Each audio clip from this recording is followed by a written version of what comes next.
छणगिरी साई सोनू अलंकार प्रति लुट घटनार पर्दाफाश जबत है लुट सुना रूपा नगद टंका सह घटना 4 जन गिरफ।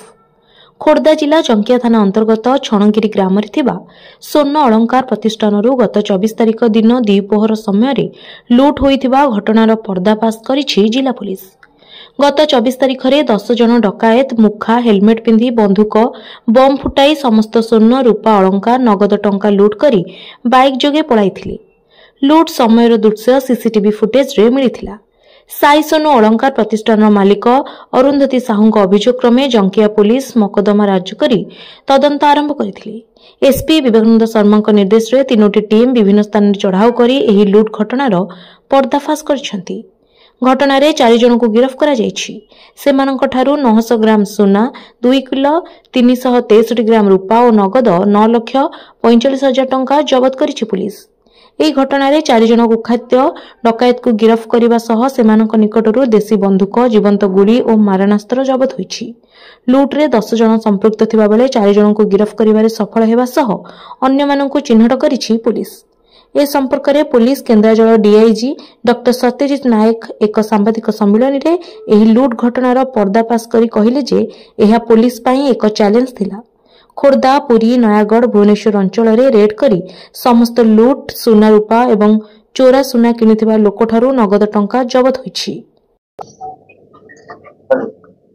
एटा हितला हमर Jankia police station under 297 number case 24 तारिख अगस्त मास रे हितला डकैती हितला। एथिरे आर्म्स एक्ट और एक्सप्लोजिव सब्सटेंस एक्ट में केस रजिस्ट्रेशन करथिले Khordha district police Jankia police station case रे जेटू सेंसिटिव थिला हमर डकैती होइथिला गुटे ज्वेलरी शॉप। तारपरे परे हमें multiple teams under the leadership of SP Khordha additional SP Khordha SDPO Khordha and Balugaon and inspector Jankia and various other inspector of different police stations under leadership रे हमर जो अछि स्पेशल स्क्वाड को सहायता रे विभिन्न प्रकार मल्टीपल टीम्स करी डिफरेंट प्लेस रे जाई करी हमर रेड करिथिला। पुरी गंजाम ब्रह्मपुर नयागढ़ कटक खोर्धा ये सब एरिया रे रेड कला परे हमर 4 जन एक्यूज ए केसेस रे धरा पड़िथिले and a huge amount of recovery हमर in term of gold and silver हितला। 1 kg गोल्ड 2.5 kg सिल्वर 9.5 lakhs cash 1 country made gun live ammunitions 1 भुजाली सब सीज हितला। एंड केस रे साइंटिफिकली हमें ताको तदंत करिथिले हमर टीम जे माने थिले तार साइंटिफिक एविडेंसेस और अदर टेक्निकल इनपुट और ह्यूमन इनपुट करी आइडेंटिफाई करी केस को ट्रैक करा हितला। एंड पुलिस ए केस को सीरियसली नैथिला। तारपरे डिफरेंट प्लेसेस रेड करी एक्यूज मन को डिफरेंट प्लेस रु अरेस्ट करा हिछि केसेस एंड इन्वेस्टिगेशन भी फर्दर ऑन अछि। Rest of the accused will also be arrested.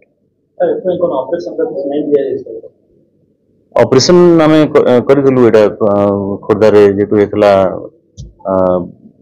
केसटा sensitive थिला तेणु ऑप्सटा को सीरियसली नेकरी स्टार्ट करिदलु। नेम सिम्पली किछि न देले भी we are very much serious about this case because sending a wrong signal among the public.